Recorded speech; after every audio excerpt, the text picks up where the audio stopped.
Pi मुल्क का सबसे बड़ा सोशल पॉलिटिकल मूवमेंट है और सारे इश्यूज़ पे उसकी अपनी एक राय है और वो इस मुल्क में सोशल डेमोक्रेसी कायम करना चाहती है। वो कहना चाहती है कि पैदाइशी बुनियाद पर कभी इंसान बड़ा छोटा नहीं होता और वो कहना चाहती है कि हमारा चार्टर है ये कि हम इस मुल्क को एक रफाई स्टेट बनाएंगे, हम इस मुल्क को कैपिटलिस्ट स्टेट नहीं होने देंगे।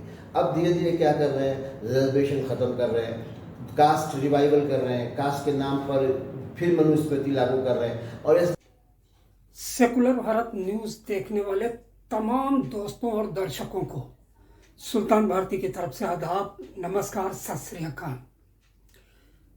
दोस्तों, पटना के फुलवारी शरीफ की वो घटना आपने सुनी होगी। एसडीपीआई के कुछ पदाधिकारियों को, स्थानीय पदाधिकारियों को, लगभग 3 लोग थे जो जिला लेवल के पदाधिकारी थे, उनको पुलिस ने डिटेन किया थाने में। 3 दिन तक उनसे पूछताछ की। उन पर शक था कि वो देश विरोधी गतिविधियों में लिप्त हैं। इस आरोप पर पार्टी के राष्ट्रीय उपाध्यक्ष और राष्ट्रीय महासचिव ने दिल्ली के अंदर एक प्रेस कॉन्फ्रेंस की आज और अपनी तरफ से इन आरोपों पर, जांच एजेंसियों के इन आरोपों पर खुलकर तबादले ख्याल किया। ये पदाधिकारी थे एसडीपीआई के राष्ट्रीय उपाध्यक्ष, सुप्रीम कोर्ट के वरिष्ठ अधिवक्ता सरफुद्दीन साहब और जनरल सेक्रेटरी पार्टी के, एसडीपीआई के जनरल सेक्रेटरी, राष्ट्रीय जनरल सेक्रेटरी इलियास अहमद थम्बी साहब। तो देखिए उन्होंने सफाई में एसडीपीआई की तरफ से क्या दलीलें दी, एक रिपोर्ट देखिए। और इसकी बकिया उधेड़ दी है वहाँ के एसएसपी जो मानवजीत सिंह ढिल्लो हैं। उन्होंने जो बातें कही हैं उससे उन्हीं की बातों को अगर रिपीट कर दें जो उन्होंने प्रेस कॉन्फ्रेंस करके कही। पहले तो ये कहा कि ये जो पीएफआई एसडीपीआई है ये बिहार में बैंड ऑर्गेनाइजेशन नहीं है, प्रतिनिधि संगठन नहीं है। तो जब प्रतिनिधि संगठन नहीं है तो उसको हकूक़ जो कॉन्स्टिट्यूशन देता है उसके सारे हकूक़ उसको हासिल हैं कि वो अपनी एक्टिविटीज़ कर सकते हैं। और पॉलिटिकल एक्टिविटीज़ क्यों नहीं कर सकते, सोशल एक्टिविटीज़ क्यों नहीं कर सकते, क्योंकि ऐसी कोई पाबंदी उन पर नहीं लगी है। दूसरा, इन्होंने साफ कहा कि इस ऑर्गेनाइजेशन के सिलसिले में जो हमने गिरफ्तारियाँ की, इंट्रोगेशन किया, उसका कोई भी ताल्लुक जो मोदी साहब की मीटिंग थी और उनका दौरा था उससे कुछ भी इनपुट नहीं मिला कि उसको कुछ डिस्टर्ब करने का या कुछ ही किस तरह का इनपुट नहीं मिला। तीसरा, एसएसपी साहब ने साफ कहा कि वहाँ पर कोई हथियार की ट्रेनिंग नहीं हो रही थी। अब जहाँ पर हथियारों की ट्रेनिंग हो रही है, हथियार हवा में लहराए जा रहे हैं, यहाँ तक कि औरतें हथियारों को लहरा रही हैं और वो सारे हथियार जो प्रोहिबिटेड हैं उन हथियारों को लहराया जा रहा है, उनके खिलाफ कोई मुकदमा नहीं हो रहा है। और यहाँ पर कोई हथियारों की ट्रेनिंग में नहीं हो रही, सिर्फ फिजिकल ट्रेनिंग हो रही है। और उन्होंने जो फिजिकल ट्रेनिंग बताई वो ऐसी बताई जैसी आरएसएस करता है और साफ कहा जिस तरह से आरएसएस करती है वैसे ही ये ट्रेनिंग थी। तो फिर आरएसएस के खिलाफ क्यों नहीं कार्रवाई हो रही है, सिर्फ इन्हीं के। लेकिन सर, मैं बीच में टोकने के लिए माफ़ी चाहूँगा। एक उसका संदिग्ध लिटरेचर की जो बात कर रही है और रिकवर किया गया है वो क्या है? असल में जो ये बात कहता है कि हम कॉन्स्टिट्यूशन के 4 वॉल्स में, उसकी 4 दीवारी में काम करते हैं, जिसके तमाम ऑफिस पूरे मुल्क में है, जिसका एक बहुत बड़ा लिटरेचर है, उन लिटरेचर को उनके दफ्तरों में जाके क्यों देखते हैं? ये दफ्तर में बग़ैर किसी फॉलो किए हुए रूल्स को जो उसको जाके और रिकवर कर लेती है पुलिस। तो पुलिस तो बहुत सारे हथियार भी रिकवर कर लेती है और जानता है कि कोर्ट में क्या फैसला होता है।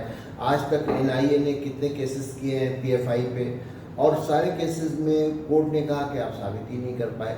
तो ये भी जो लिटरेचर पाया गया है, बताया है, वो लिटरेचर जो है वो उसका विजन है। और कभी भी पीएफआई के किसी लिटरेचर में इस्लामिक वर्ड आता ही नहीं है। वो तो मुसलमानों के लिए काम कर रहे हैं, वो दीन के लिए काम नहीं कर रहे। जो इस मुल्क में आवाम की, शहरियों की मुश्किलें हैं, जिसमें मुसलमान भी शामिल हैं और दूसरे भी शामिल हैं, उस तरह से जब वो काम करते हैं, एजुकेशन पे काम करते हैं, जब वो पानी का ड्रिंकिंग वाटर के लिए काम करते हैं, वो जो बीमारियों के खिलाफ काम करते हैं, सब लोग जानते हैं कि पीएफआई ने जिस कदर और एसडीपीआई ने भी जितनी मदद की है अभी कोविड के वक्त में, उतना कोई ऑर्गेनाइजेशन नहीं मदद कर पाया, उतनी हिम्मत ही नहीं थी। उन्होंने कितनी बरियल किए, कितने फनरल किए और बगैर किसी इम्तियाज़ के किए।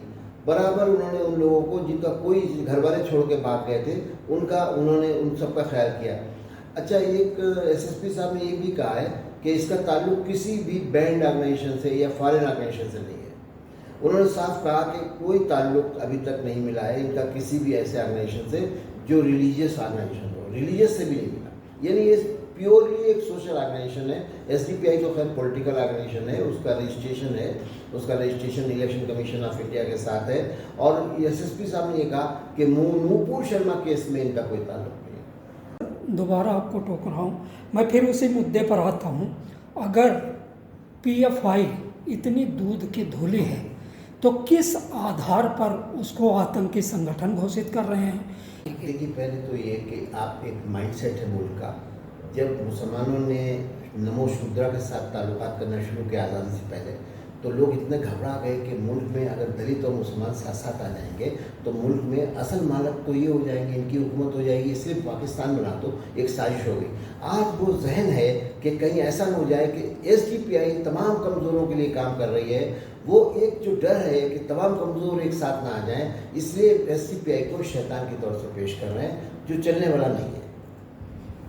अच्छा, मैं आखिरी सवाल जानना चाहता हूँ कि जो मुल्क का माहौल है इस वक्त, इसके लिए किसी एक तंजीम को आप जिम्मेदार ठहरा सकते हैं, किसी एक वर्ग को जिम्मेदार ठहरा सकते हैं?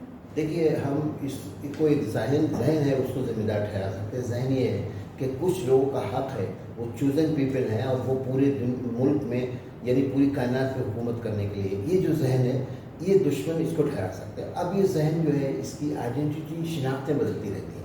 आज उसकी शिनाख्त का जो आला है वो आरएसएस है। आरएसएस इस मुल्क में जो ब्राह्मण्स हैं और वो भी जो महाराष्ट्र के ब्राह्मण्स हैं, वो और लोगों को इंस्लेव करना चाहते हैं, गुलाम बनाना चाहते हैं।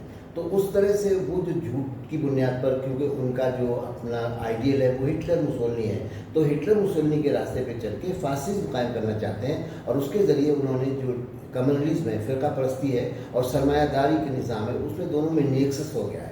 और उसका पहला जो मुकाबला करने का जो एक है, क्योंकि मुसलमान इस मुल्क की मेजॉरिटी है, वो कानूनी तौर पे कॉन्स्टिट्यूशन के तौर पे माइनॉरिटी है क्योंकि उसकी अलग शिनाख्त है, लेकिन वो इस मुल्क में सबसे ज़्यादा बड़ा फोर्स है जो इस मुल्क में तब्दीली निज़ाम के लिए काम कर सकता है। इसको आइडेंटिफाई कर लिया है और उसके लिए जो आम आदमी को लेके चलने वाली पार्टी है, जो बिल्कुल जज्बाती पॉलिटिक्स नहीं करती है, ग्राउंड लेवल की पॉलिटिक्स करती है, कैडरसाजी की पॉलिटिक्स करती है, लोगों में शऊर जगाने की पॉलिटिक्स करती है और दुश्मन को पहचान कराने की पॉलिटिक्स करती है, इसलिए इसे आइडेंटिफाई कर लिया है। चलिए सर, एक क्षण के लिए चलो हम मान लेते हैं कि पीएफआई बहुत बढ़िया है, समाज सेवा कर रही है, सब कुछ ठीक ठाक है। इसके विरोध करने के पीछे गवर्नमेंट का मकसद क्या हो सकता है? और भी बहुत से संगठन हैं जो समाज सेवा कर रहे हैं, लेकिन हाथ धो के पीएफआई के पीछे ही क्यों पड़ेगी ताकि इसका चरित्र हनन किया जाए? इसका पीएफआई के चरित्र हनन करने से रूलिंग पार्टी को क्या फ़ायदा हो सकता है? देखिए, एक इनविजिबल दुश्मन होता है, एक तो वो दुश्मन होता है जो सामने दिखाई पड़ता है। तो सामने दिखाई पड़ने के लिए जो मॉडल है, गुजरात मॉडल, उसको कायम करने के लिए इनको सब तरह से मुसलमानों को पसपा कर रहे हैं, उनको सेकेंड क्लास सिटीजन बना रहे हैं। अब वहाँ से अगर कोई मज़ाहमत हो रही है, कोई मुखालफत हो रही है, कोई आवाज़ बुलंद हो रही है, तो फिर वो है एसडीपीआई। इसलिए उन्होंने दुश्मन, क्योंकि अभी आप अगर अमित शाह की तकरीरें सुने जहाँ इलेक्शन कैंपेन में जाती है, मोदी साहब की सुने, तो वो अकेले एसडीपीआई को ही टारगेट करते हैं। यानी उनका पोटेंशियल जो है वो एसडीपीआई ही है। उन्हें मालूम है कि वो पार्टी जो कि धीरे से स्लोली और स्पीडली काम कर रही है, जिससे उजलत भी नहीं है कि वो इनकी पॉलिटिक्स का हिस्सा भी नहीं है, वो इन्होंने कितना ईडी से जांच कराई है, उसका कुछ नतीजा नहीं निकला। यानी कि वो जो एसडीपीआई को जिस घेरे में लेना चाहते हैं, वो इन्होंने जैसे सबको अब तक पालतू बना लिया, जितनी पॉलिटिकल पार्टीज और पॉलिटिकल लीडर्स हैं बेईमानी की वजह से, उसमें एसडीपीआई नहीं आ रही। तो एसडीपीआई को इस मुल्क में एक खौफनाक शक्ल बना के पेश करना चाहते हैं। वो ऐसा दिखाना चाहते हैं कि इनसे ताल्लुक़ ना रखना, और वो ज़्यादा दहशत फैला रहे हैं, ना हिंदुओं में कम फैला रहे हैं, मुसलमानों में ज़्यादा फैला रहे हैं कि मुसलमान और दलित और कमज़ोर तबकात SDPI के साथ ना आ जाएं, क्योंकि SDPI जो तब्दीली निज़ाम की बात करती है, व्यवस्था परिवर्तन की बात करती है, एक नई पॉलिटिक्स की बात करती है, जहाँ बुराइयाँ पॉलिटिक्स की ख़त्म करके एक नई तरह की पॉलिटिक्स शुरू करे, इससे SDPI दुश्मन है और वो सारे लोग भी दुश्मन है, क्योंकि किताबों में लिखा हुआ है कि इस मुल्क के जो अंदरूनी दुश्मन हैं, गोलवलकर ने लिखा हुआ है कि उनमें से मुसलमान हैं, क्रिश्चियन हैं और कम्युनिस्ट हैं, यानी प्रोग्रेसिव हैं। तो अब वो तो कहीं पर बचे नहीं हैं, कम्युनिस्ट और क्रिश्चियंस कुछ भी मुकाबला नहीं कर पा रहे, तो इनका जो सबसे पहला टारगेट है वो मुसलमान है और मुसलमानों को आइडेंटिफाई कर रहे हैं SDPI के तौर से। तो SDPI इसलिए पहले नंबर की दुश्मन। आप देश के नौजवानों के लिए इस बदले हुए माहौल में क्या संदेश देना चाहते हैं संक्षेप में? सिर्फ अगर मुल्क का भला होगा तो इसी तरह से होगा कि हम छोटी छोटी ज़ाती मफादात के सिलसिले में अपनी ज़िंदगी को ज़ाया ना करें और हम इज्तमाही तौर पर तमाम लोगों के साथ मिलकर इस मुल्क में जो दिक्कतें हैं उनको ख़त्म करने के लिए, उसमें हम ट्राइबल्स का जो सबसे बड़े इस मुल्क के पहला शिकार हैं आदिवासी, उनका साथ दें। इस मुल्क में जो दलित हैं जो अभी भी बहुत मुश्किलों में हैं उनका साथ दें। इस मुल्क में जो बैकवर्ड क्लास के लोग हैं लेकिन उनको हिंदुत्व की चपेट में झूठे नारों के साथ ले लिया गया है, उनसे भाईचारा करें और पैदाइश की बुनियाद पर अगर हम फ़र्क करना बंद कर दें तो वो दिन दूर नहीं कि इस मुल्क में एक नया रास्ता निकलेगा और बराबरी कायम हो जाएगी और इंसाफ भी कायम हो जाएगा। बहुत बहुत शुक्रिया सर। दावे अपने अपने, क्या कहा जा सकता है? अभी हमारी जांच एजेंसियां तय करेंगी कि कौन दूध का धुला है और कौन नहीं है। फिलहाल संगठन के बारे में, पार्टियों के बारे में, चाहे वो सोशल संगठन हो या सियासी संगठन हो, ऐसे सभी संगठन के बारे में, पार्टियों के बारे में और किसी भी मूवमेंट के बारे में, आंदोलन के बारे में कहा जा सकता है कि अगर नियत और नेतृत्व दो चीजें साफ सुथरी होती हैं तो कामयाबी जरूर मिलती है। फिलहाल देखते रहिए सेकुलर भारत न्यूज़, जो सुखद बयार की तरह होती है, बारूद की तरह नहीं।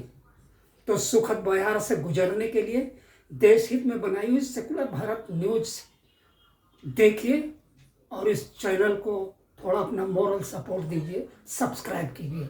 जय हिंद, जय भारत, खुदा हाफिज।